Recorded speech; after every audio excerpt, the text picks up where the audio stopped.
Hi students, ನಾವು ಇವತ್ತು umbrella frock body cutting ಹೇಗೆ ಮಾಡೋದು ಅಂತ ಕಲಿಯೋಣ ಬನ್ನಿ.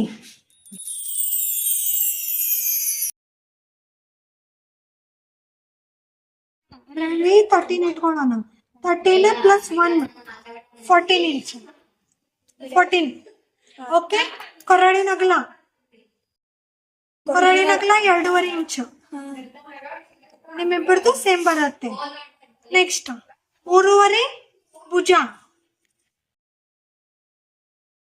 ಫಸ್ಟ್ ಇಲ್ಲಿ 2.5 ಇಂಚ್ ಕೊರಳಿನ ಅಗಲ.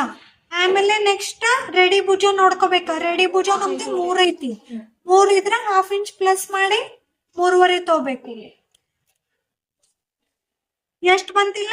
6 ಅಂದ್ರ 1/2 ಪ್ಲಸ್ ಮಾಡ್ಕೋಬೇಕು. ಎಷ್ಟಾಗತ್ತೆ? 6 6 and 1/2. 6.5. ಈ ಸೈಡ್ 6.5 ಇಂಚ್ ಹಾಕೋಬೇಕು.